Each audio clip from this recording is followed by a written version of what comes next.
See, 'cause I was with raised, with paid, with made. That's why I got these wick ways. But the main thing kind of me up about this news report is I don't know if this man's name is Boutte or Boutte, but they kept calling this man Captain Boutee and Captain Boutee. For this situation, he got the wrong last name. I'm just saying, f that. I'm gonna be petty. This whole report is like a pause moment. I ain't lying. Going out of control for both of them. Best casualty with what she uncovered. Michael, Sylvia, this explosive information unit.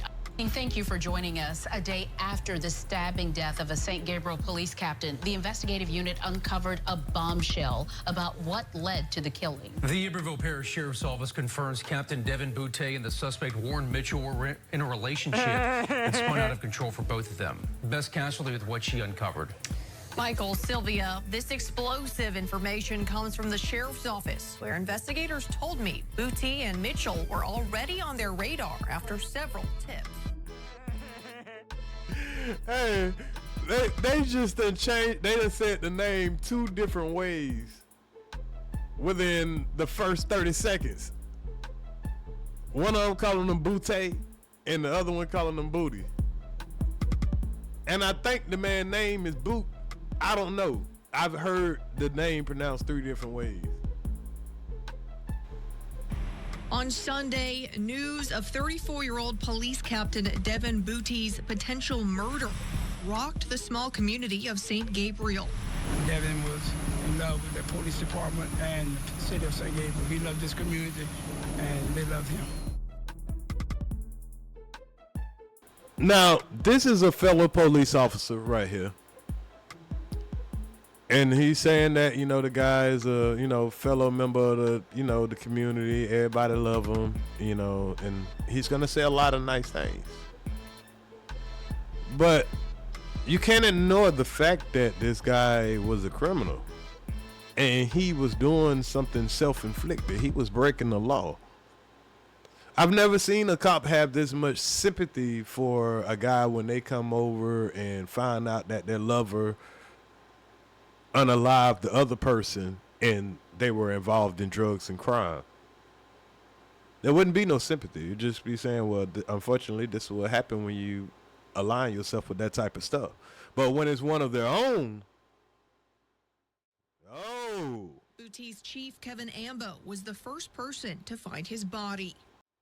Now, that's very unfortunate. So that could be one of the reasons why he's, you know, more of being kind-hearted about it, because he had to see the man himself.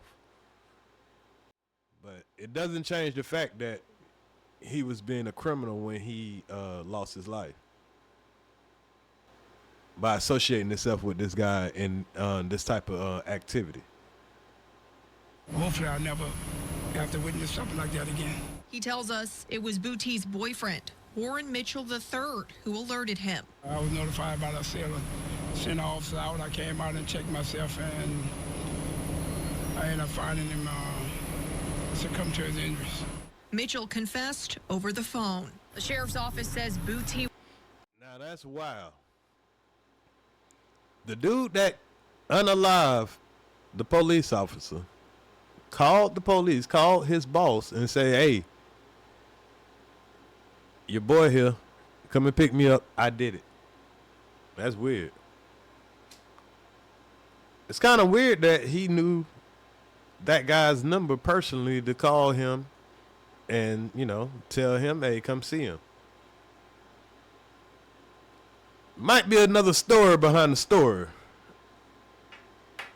I'm just saying. Was ambushed here in his home while he was sleeping. Mitchell allegedly stabbed him twice, once in the front and in the back. And investigators recovered that kitchen knife still inside Boutee when they arrived. Pause. He stabbed the man with a kitchen knife. In the front and the back. Pause. you would like there's a gun around there. You know, there's a lot of ways to off somebody, but this was a real crime of passion. And that's amazing that, you know, well, I guess that had to be a gruesome scene. The sheriff's office says Boutee was ambushed here in his home while he was sleeping. Mitchell allegedly stabbed him twice, once in the front and in the back. And investigators recovered that kitchen knife still inside Boutee when they arrived. What they also recovered inside the home that the police captain and Mitchell had been sharing, drugs. Now, that's where things get a little different, you know, because here the cops are out here acting like it was just, you know, ain't nothing was wrong with this situation. Here's one of your own. This has to be embarrassing. Here, this guy been on the force for 12 years. He's in power. He's the chief, and he's with a known drug dealer or drug user, and he's using drugs. They're probably going to give him an autopsy test and see what drugs he's been really using. According to the sheriff's office, Boutee had been providing Mitchell with weed and meth to sell and use. Seems to be. Say what? Hey, bro, come on now, dog. Come on, man. All right, now, Mr. So you telling me the drugs, they was taken off the street. He was coming, you had this motherfucker coming home, bringing it to his boyfriend, letting him sell it. Now you come to a house where that dope fiend boyfriend done unalive one of your own. And this was only been done by him. Nobody didn't know. You telling me nobody knew? Had been sharing drugs. According to the sheriff, once in the front and in the Finding him succumb to his injuries.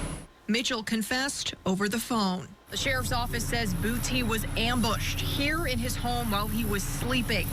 Mitchell allegedly stabbed him twice, once in the front and in the back. And investigators recovered that kitchen knife still inside Boutee when they arrived. What they also recovered inside the home that the police captain and Mitchell had been sharing, drugs. According to the sheriff's office, Boutee had been providing Mitchell with weed and meth to sell and use. Seems to be that Boutee lost. Hey, man. It's just weird how they keep changing how you pronounce this man's name. She said Boutee was ambushed, stabbed in the front and the back. Pause. They found the knife in Boutee.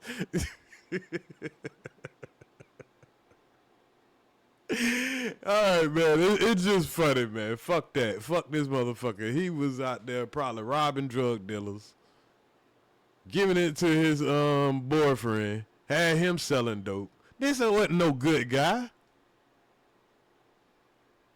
This wasn't no good guy. He was a bad guy. Lost his direction through the relationship with this man. It clouded his judgment. Sheriff Brett Stassi says he had... Say what? Hold up. I know you ain't just justify why your sheriff is violating the law and blaming it on the guy that, you know, unalived him. And use. Seems to be that Boutee lost his direction through the relationship with this man. It clouded his judgment. No, sir. No, sir. He chose to get in a relationship with this man. He knew fully well the potential of what can happen dealing with a criminal.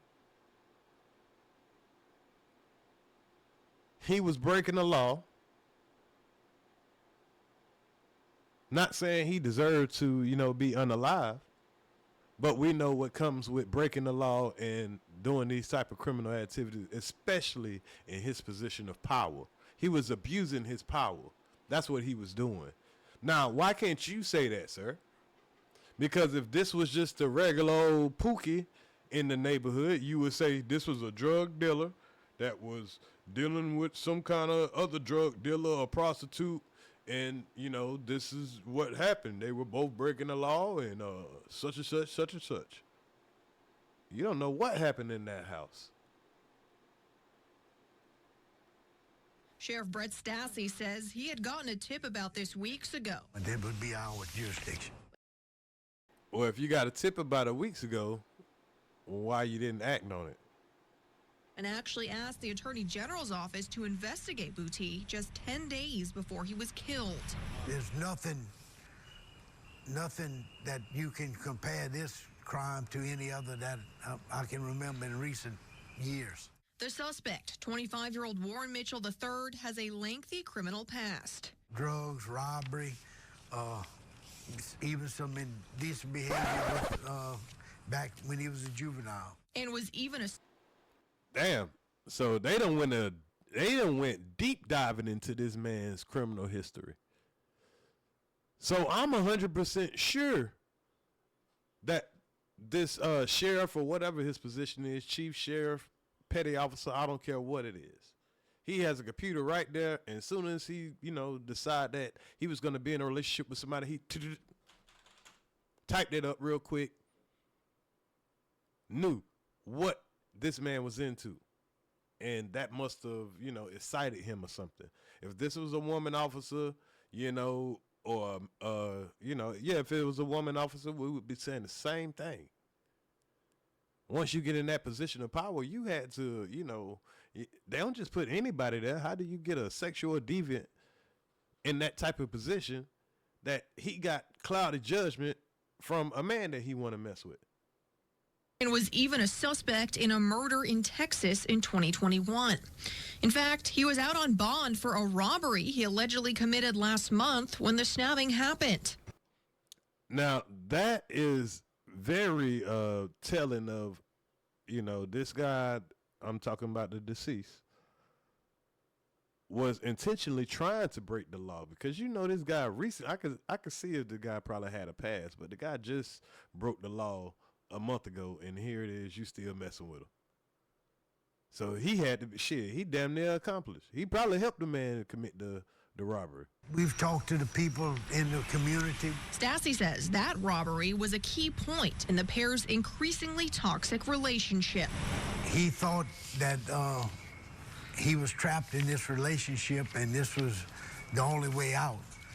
He had attempted a couple times prior to get out of this relationship, and he couldn't seem to get away.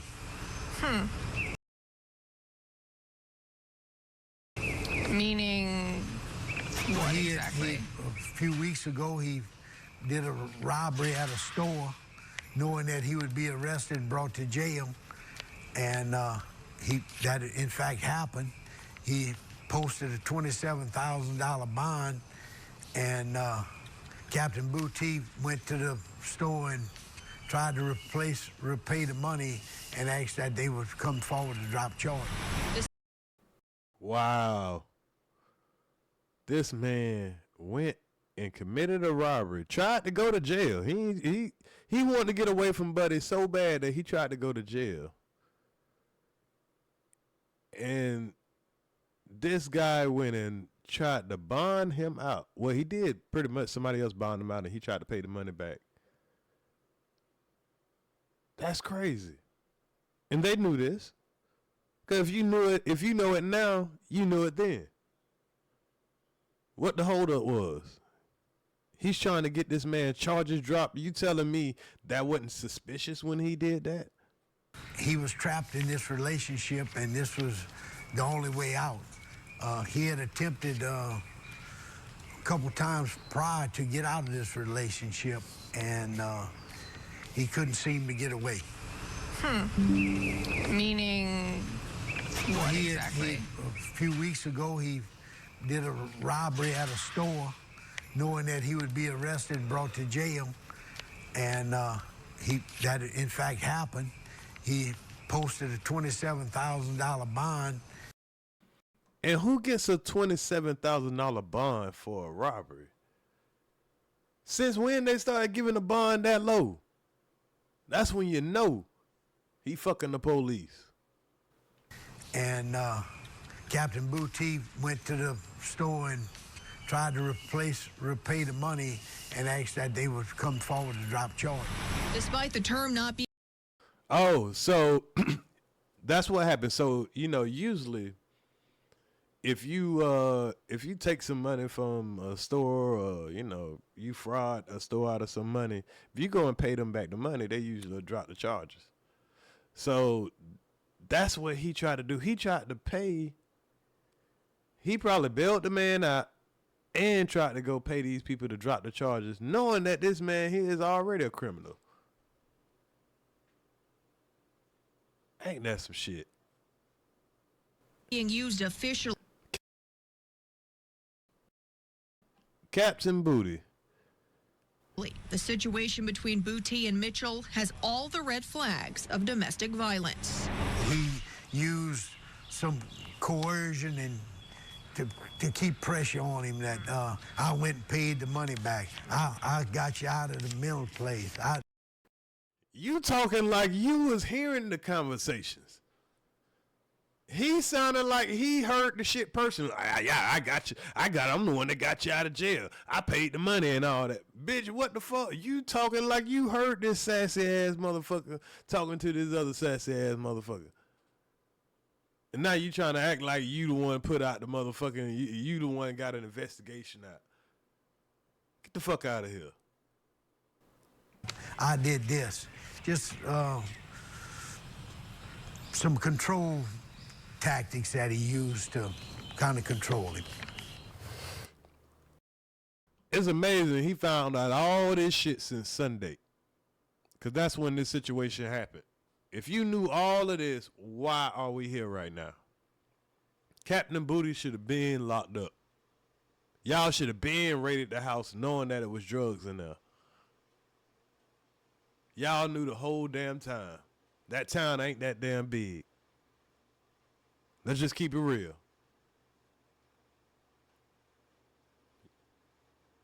Y'all whole fucking police station liked it Captain Boutee. Let's just keep it real. That's why y'all wasn't saying nothing. And that's why that other goddamn officer was up there trying to talk about, yeah, everybody thought he was a great guy. You know, it's unfortunate. Yeah, man, we loved him. Nah, y'all just was in love with Captain Boutee. All y'all some punks up there. Let's just keep it a real. I mean, just keep it a buck. Despite Stassi wanting them to hold Mitchell without bond, Judge Elizabeth Angolio set it at $500,000 this afternoon. And they still showing this dude a whole bunch of courtesy. $500,000? Why not give him no bond? Shit, you'll do it to NBA Youngboy, you'll do it to Boutte, you'll do it to, you know, anybody else. You still giving this guy a chance to get out. He just off the police officer. I think they are happy that he probably off that police officer. And once the public eye get off of it, he might get off.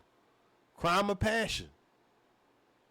He gonna say he feared for his life. They got all this proof that this guy was coercing him. He was, you know, holding stuff over his head. How bad he was trying to get away from him. The fact that he's willing to commit crimes to get away from this guy. You know, he's going to be a victim. He going to tell them he was in a Diddy situation. I ain't lying.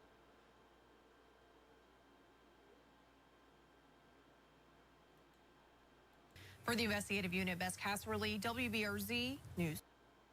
Now, that's what was on the surface. Shout out to the Family TV. I'm gonna drop his link in the chat just in case anybody want to sub up to it. He definitely have a lot of good stuff, but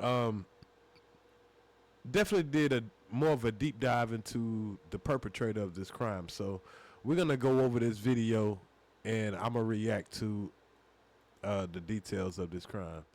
So.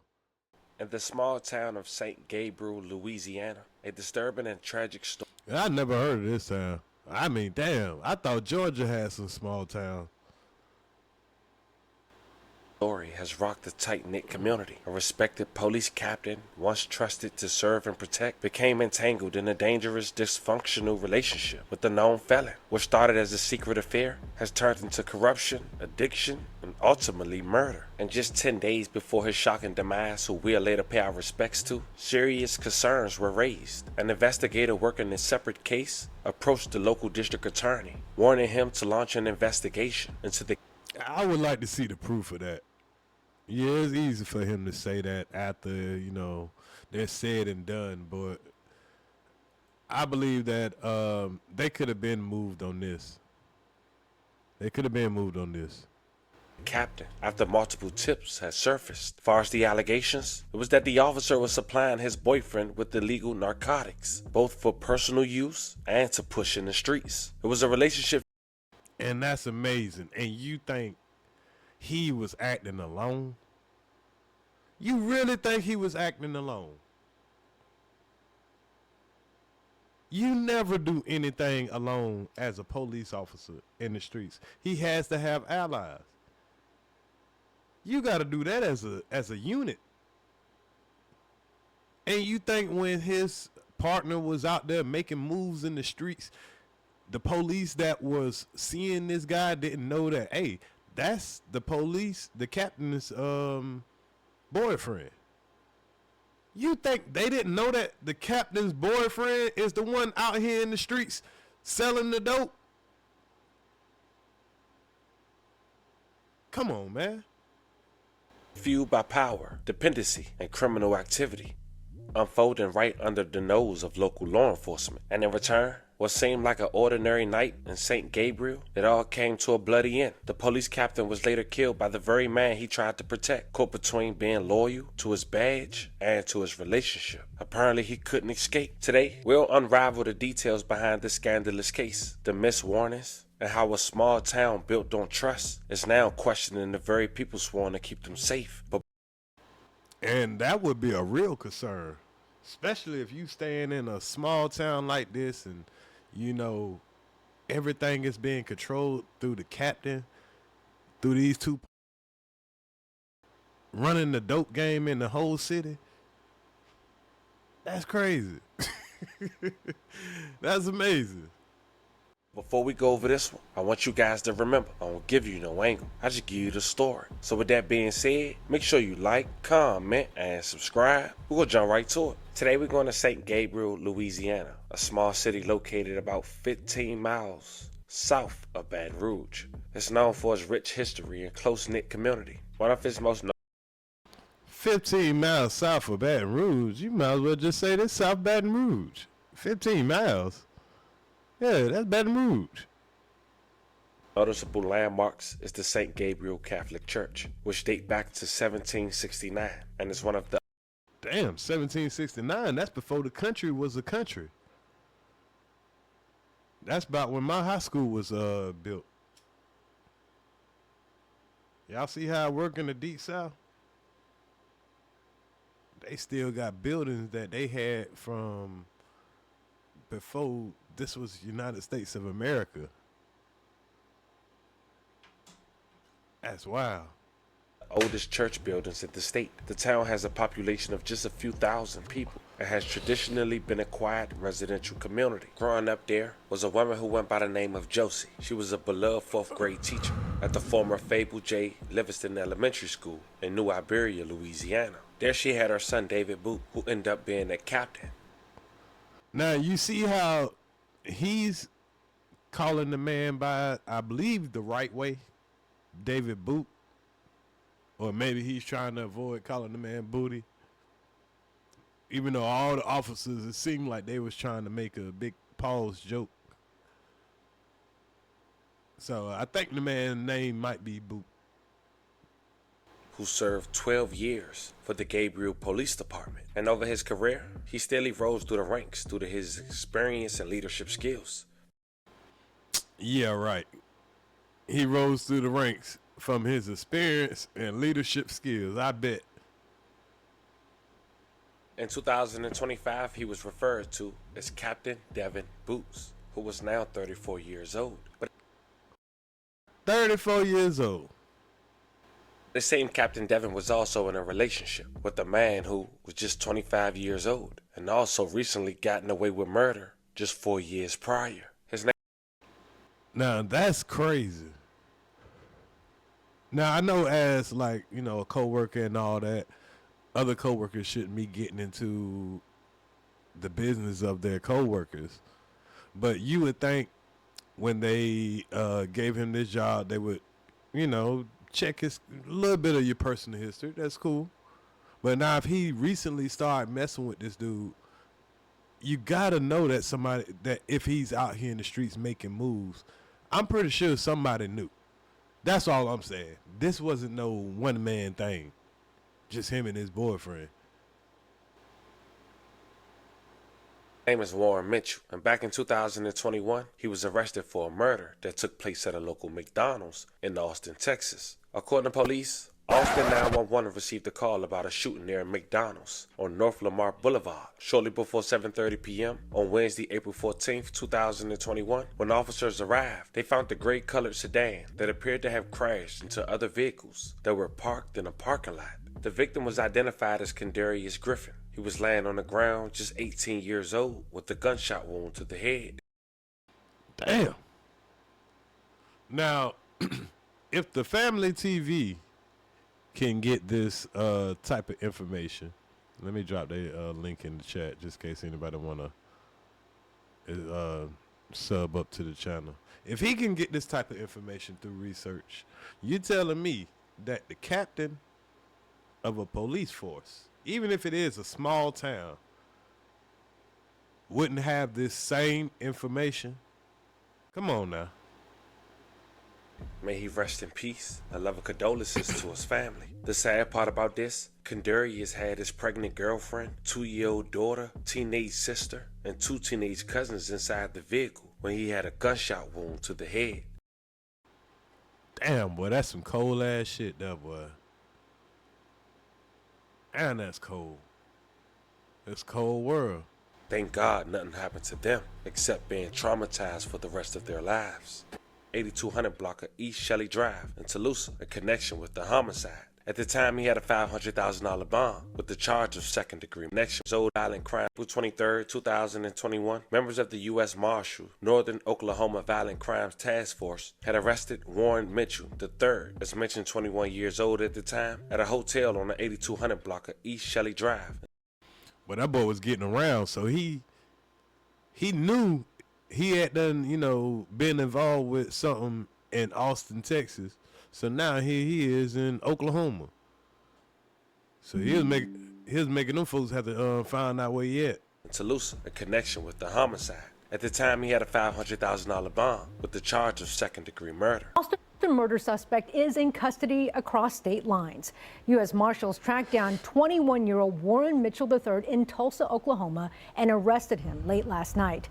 He's accused of shooting and killing 18-year-old Kendarius Griffin near the McDonald's off North Lamar Boulevard near Rumberg Lane last week.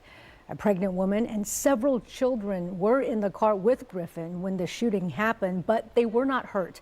Austin police investigated Griffin's death, and a judge issued a warrant for Mitchell's arrest on Thursday. Right now, he's in a detention center in Tulsa with his bond set at $500,000. Now, how do you, as a police captain, boy, this boy here knew how to finesse these dudes.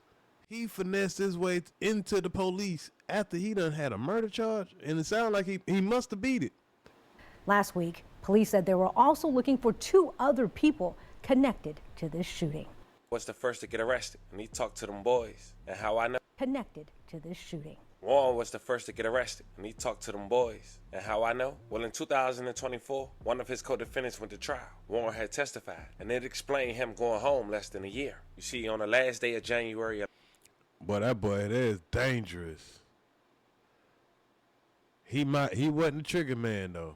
So, you know, do you supposed to go to prison for, you know, somebody else being a trigger man? Something you probably ain't had nothing to do with? You supposed to go to prison for the rest of your life? They got evidence that you was there. So, that boy, you know, that boy is dangerous, though. Last year, a Travis County jury handed down a 23-year prison sentence to Cornelius Cooks after he was found guilty of 1 count of murder. Well, that look like Lil Scrappy. Shit. And 5 count of aggravated assault in the April 2021 shooting death of 18-year-old Condarius Griffin. During the January trial, prosecutors said the altercation began in the McDonald's drive-thru lane, with Cooks, accompanied by Warren Mitchell, then 21 as we mentioned, while he confronted Griffin over money owed for marijuana. Prosecutors said Mitchell punched Griffin through the open window of his car. Griffin then drove around the McDonald's, while Cooks and Mitchell ran around the other side of the restaurant. The parties crossed paths again in the parking lot. Cooks then fired at Griffin's car from behind, striking only Griffin. Prosecutors said Cooks and Mitchell fled the scene and did not call 911. Now, Cooks' defense lawyer said that Griffin could have driven out of the parking lot, but instead made a choice to go back into a dangerous situation. He also said that Cook shot because he thought Mitchell was in danger of being hit by Griffin's car. Now, prosecutors disputed that in court, claiming that the car had already passed Mitchell when Cooks fired. Mitchell later testified. Police initially sought 3 suspects as mentioned, but after talking to Mitchell, they later confirmed that only Cooks and Mitchell was involved. Now, Mitchell was indicted June of 2021 for hindering the apprehension of prosecution. So he could have got details just like that. Because that all comes into the transcripts and everything. Of Cooks. He pled no contest and was sentenced to 118 days in jail. And because of that, he fled to a...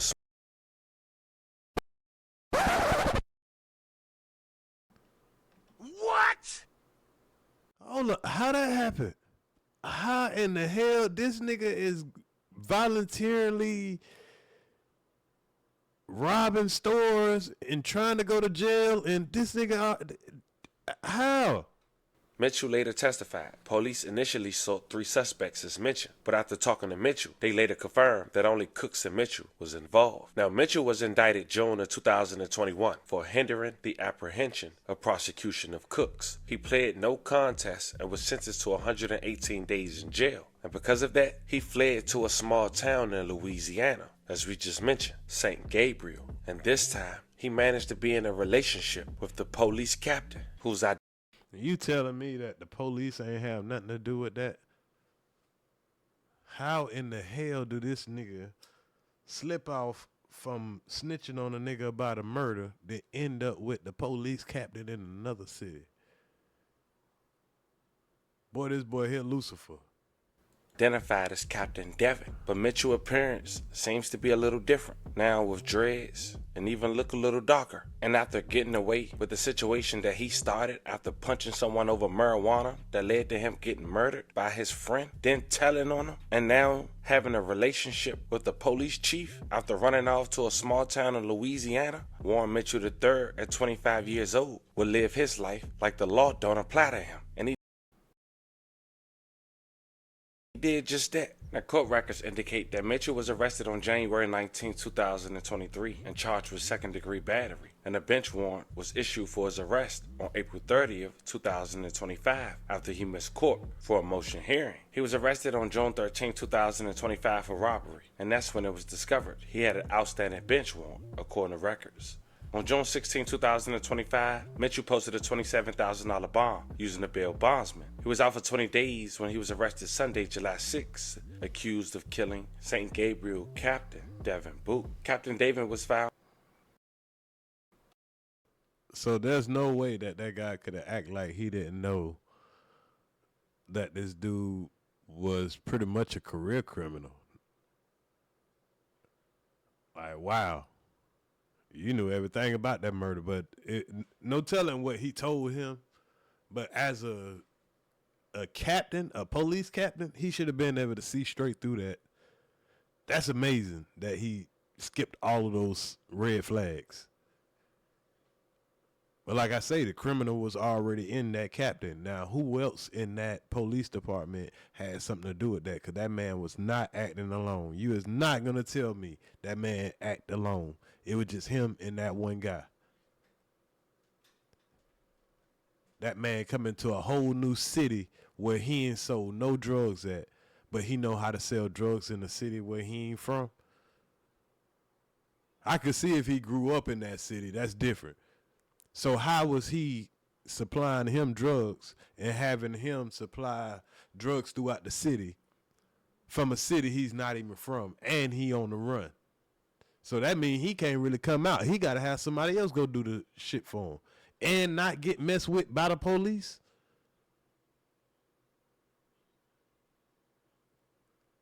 So you can tell this is somebody else. This go deeper than just, the captain got off by his boyfriend. There might be some other plans going on right here. They might have paid that dude to do that. Hey, he know too much. He got too much going on. They got him under investigation. He done made the spot hot. You seen that dude that was talking about? Yeah, man, it's so sad that, everybody loved him and all that. Man, please. You got to get that boy up out of here. They had to get that boy up out of here. Best thing they could do, they got a quick little scapegoat. The boyfriend. Let him go ahead and do the dirty work. Turn himself in. We're going to get you the lightest sentence. You're going to be straight. That's what this is looking like. I mean, I'm just speculating. This is to the streets, so I'm just speculating. But so if I got to say allegedly, whatever it is I got to say. But that's what this is looking like to me, The homie, the family say, he don't give you no angle. He just give you the story. I don't give a damn. I'm just telling you my angle. How I'm like, hey, because I can't believe that nobody would see this type of activity going on. And like the guy just said, hey, yeah, they just put a investigation out about the situation. But why haven't you? I mean, you probably already had enough to go ahead and just arrest him. You don't need a whole investigation. The guy's living in his house. You got a felon living in your house. You telling me y'all didn't know that man had a felon living in his house? A guy that's on the run living in his house. He's harboring a fugitive. You telling me nobody knew he was harboring a fugitive? That's wild. Stabbed to death in his home on Legion Drive in St. Gabriel Sunday morning. May he rest in peace and love and condolences to his family. Mitchell was the guy who called 911 while leaving a knife inside the body of Captain Devin. I dare you to. Now that definitely seemed, very personal. To leave the knife inside somebody's body, that's definitely personal. And love and condolences to his family. Mitchell was the guy who called 911 while leaving a knife inside the body of Captain. Because who calls 911 when they, commit the crime? This is a guy that when somebody took somebody else's life in front of him, he ran to another state. They had to catch him. They had to send the marshals after him, right? Because he didn't want to, go to jail for somebody else's crime. He didn't want to be arrested, and all that stuff like that. So why would now he call the police and say, hey, yeah, I done did it. Come pick me up. I'm admitting it. Don't waste no time. Don't come look for me. Don't say, hey, maybe it was me. Maybe it was not. I mean, come on. It's a knife, bro. He could have went and wiped off a knife. He could have wiped the knife off, cleaned up everything in there that had anything to make it look like he was there, and got away and made it a mystery. They would have had to come and find him when they found him. He would have started stinking or not showed up to work or something like that before they would have realized that he's gone. And by then, Buddy could have been in Mexico. So why would he voluntarily just call the police and say, yep, he's gone. I did it. Come get me. Take me to jail. You know. That there, you know, make me say, you know, just don't sound right to me. It can sound right to y'all, but it just don't sound right to me. Devin. A day after the stabbing death of a St. Gabriel police captain, the investigative unit uncovered a bombshell about what led to the killing. The Iberville Parish Sheriff's Office confirms Captain Devin Boutee and the suspect Warren Mitchell were in a relationship that spun out of control for both of them. Best casualty with what she uncovered. Michael, Sylvia, this explosive information comes from the sheriff's office, where investigators told me Boutee and Mitchell were already on their radar after several tips. On Sunday, news of 34-year-old. Now, they would say that now because they want to make sure, and this is just, you know, me, this is just me. If anybody else had something to do with what they had going on as far as, you know, transaction and selling drugs, because it's hard for me to believe that a guy on the run, you know, and kind of ducking smoke because, you know, he was involved in some type of you know, snitching or whatever, can just go to a random town and link up with a captain of a police force. That is, and nobody know. And the man just selling drugs around there, getting supplied and selling drugs. Now, how much drugs? Cause they could be exaggerating. He could just be making a little 20 and, you know, just getting enough just to, you know, get by. But I doubt it. Old police captain Devin Boutee's potential murder rocked the small community of St. Gabriel. Devin was in love with the police department and the city of St. Gabriel. He loved this community, and they loved him. How? If he was selling dope in it? You know, because you the one found him. You the one seen the dope that's in the house. I'm pretty sure your department is saying, hey, yeah, this guy has been selling dope within the city and he got this guy in his house. He's harboring a fugitive. You know this as of when you're giving this statement. Okay, cool. Give your condolences. Yeah. I feel sorry for his family. But for the fact you talking about, oh, he loved this whole community and the community loved him. You mean the people who are dying from the dope that he's selling? He's not selling weed. Because y'all tell us how many people die from methamphetamines and all these drugs and all that stuff like that. But when it's one of your own that's in there and they creating a circle of whatever, and you're using a guy that's on the run for whatever it is he was on the run, because y'all said he was on the run.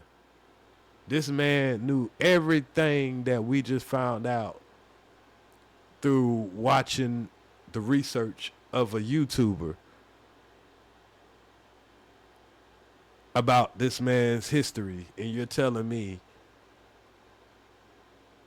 a captain of a police force, and y'all got all them cars behind you, all this technology, all this intelligence behind you, and you telling me not one of y'all knew what he was up to? And I ain't talking about just from last week.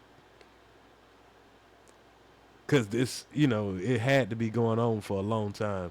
If he's doing what y'all said, he was supplying them with drugs and he was selling drugs in the community. And now you're sitting up here talking about, oh, the community loved him. He loved the community. But would you say that if I got caught with drugs like that type of drugs or whatever, would you be saying I love the community and the community loved me? I highly doubt it. Boutee's chief, Kevin Ambo, was the first person to find his body. Hopefully I'll never have to witness something like that again. He tells us it was Boutee's boyfriend, Warren Mitchell III, who alerted him. I was notified by the sailor, sent an officer out. I came out and checked myself, and I ended up finding him succumbed to his injuries.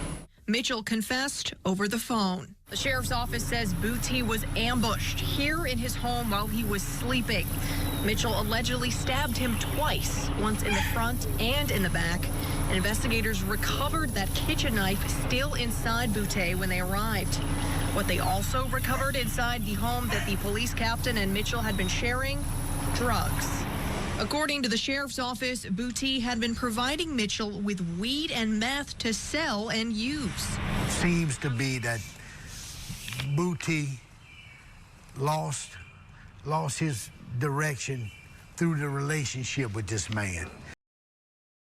And yet we just seen 2 officers of the law in that town come up and not just be honest about who this guy was. Now, condolences to his family.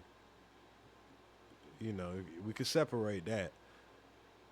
But you're saying that this man was literally providing drugs to the community, and you're saying that, oh, this man, the guy that came along and he was already accused of unaliving somebody, and he's already got this history of running from the police, and he goes and have a relationship with him without knowing the type of stuff that he's into, to the point where he's cooperating with him, and you're talking about he lost his way because of this dude. No, he made a decision just like every other citizen does when they get locked away. Now, of course, you can't lock them up, and I'm not saying come out here and bash the man, but coming out here and giving compliments and trying to act like they're a pillar of the community, that's kind of insulting. Just report the story and say, hey, he was in bed with the wrong people, and it's unfortunate for the family, but if anybody knew the consequences of dealing with these type of people, especially with that guy's history, it should have been the captain of this police force. And we are all embarrassed, and we're doing a full investigation of everybody to see what kind of operation was going on right up under our nose, and we didn't know anything about it. We take full accountability. You'll never hear him say no shit like that. It clouded his judgment. Sheriff Brett Stassi says he had gotten a tip about this weeks ago. And it would be our jurisdiction. And actually asked the Attorney General's office to investigate Boutee just 10 days before he was killed. There's nothing that you can compare this crime to any other that I can remember in recent years. The suspect, 25-year-old Warren Mitchell III, has a lengthy criminal past. Drugs, robbery, even some indecent behavior with back when he was a juvenile. And was even a suspect in a murder in Texas in 2021. So all of this information that they got on him, all this stuff that they're making sure that they let you know about this guy. Oh yeah, this the bad guy, this the bad guy, this bad guy. I feel like they put that knife in his back. I feel like that's like a message. That's like a, you know, because why didn't he, you know, shoot him? Why didn't he strangle him? Why didn't he turn on the oven and gas, you know, make him go out by carbon monoxide? Like, that's crazy. Who stabs a person and like, okay, they're definitely gonna die. I'm stabbing them one time in the stomach and stabbing them twice in the back, or whatever they said. I think they said 2 times in the front and 1 time in the back. That definitely sounds like a crime of passion. But at the same time, it's very weird that he would have that much passion, or if he was a victim, which I'm pretty sure he's going to say he is, because this guy has all the power. That's why it's very weird to be saying, oh, the community love him, he love the community, and, you know, oh, this guy made him do something that he didn't, they're blaming him. But it sounds like he is a little bit of a victim. If he was, you know, kind of being trapped into a relationship, or how they say it, coerce into this situation, as we learned that people can be. In fact, he was out on bond for a robbery he allegedly committed last month when the stabbing happened. We've talked to the people in the community. Once again, we know that he had to be full aware of this guy being on the run, this guy being out on bond, because if he had that charge in Austin and then came here and now he done committed this so-called robbery, you definitely can't have this man in your house. Y'all sharing a house together. And I heard them say, that's where all the fighting and maybe all the tension came between them. Because he probably like, hey, man, you can't live with me. You got this, you know, you making shit hot. And he's intentionally trying to go to jail. So I think this had to do with him potentially exposing everybody. And if there was any other officers that had any affiliates with this situational ship that they had going on, and there was a threat of, you know, this guy being able to release any of that information, they probably did pay this one man to off him. And hey, you better keep an eye on this brother here, because he might turn up missing too while he in the jail cell. And now they ain't got nobody that can tell what's been going on in that city between these tactical teams. Little small town, a couple of thousand people. Hey, that's a lot of power still in their little town. I ain't lying. He says that robbery was a key point in the pair's increasingly toxic relationship. He thought that he was trapped in this relationship and this was the only way out. He had attempted a couple times prior to get out of this relationship, and he couldn't seem to get away. Meaning what?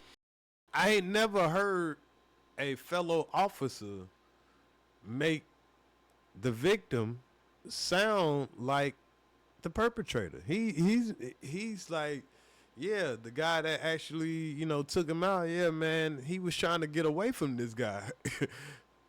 He's making Captain Boutee sound like Diddy.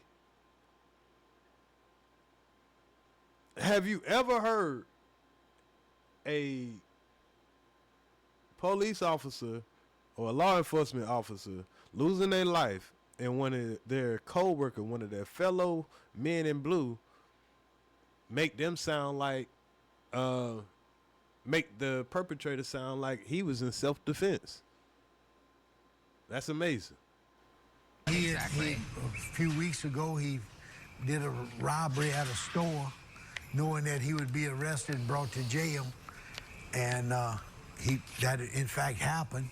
He posted a $27,000 bond, and Captain Boutee went to the store and tried to repay the money and asked that they would come forward to drop charge. And you would think they would probably keep that to themselves, being that, you know, this captain ended up being the victim. They would just, hey, the public don't really need to know that. We know it. He's gone now. We got the man that took him out. Let's just start fresh. But it's like they're going out their way to dirty up his name and make the guy who took his life a victim, making Captain Boutee sound like, you know, Diddy-like. Pause. Despite the term not being used officially, the situation between Boutee and Mitchell has all the red flags of domestic violence. He used some coercion and to keep pressure on him that I went and paid the money back. I got you out of the mill place. I did this. Just some control tactics that he used to kind of control him.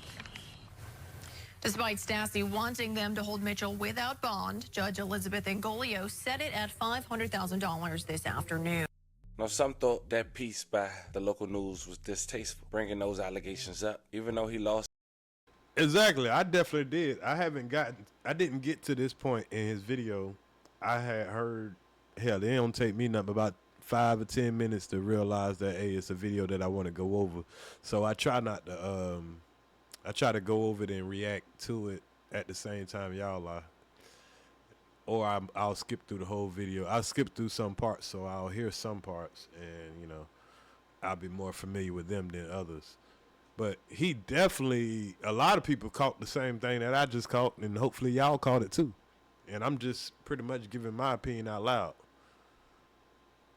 His life and didn't get a chance to fight him. Nonetheless, we do want to say rest in peace to Captain and love and condolences to his family. We send 11 prayers to anyone who was affected by the story we just talked about. But there you have it, fam. That was the story of a young man in his mid-20s who managed to get away with murder at the age of 21, testifying, stepping into a new small town, and having a relationship with the captain. Allegedly, turns out, takes his life after a dispute, leave the knife inside the captain, and call 911. Captain Boutee and all the people that are hiding and, you know, trying to act like they ain't have nothing to do with him harboring a fugitive and, you know, them supplying drugs and stuff around the community. And then now he all of a sudden got stabbed in the back.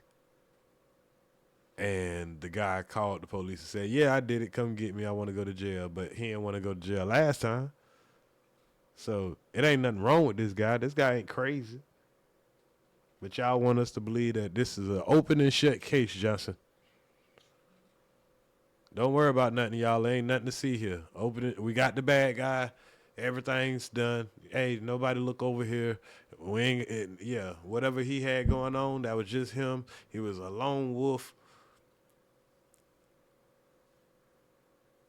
But there's a lot of questions that should be asked in that situation, in my opinion. But anyway, y'all tell me what y'all think. I hope y'all enjoyed the show. Make sure you hit the like button. Till I run out of breath. Run them out, make them live what they route. Big cap niggas ain't living like that.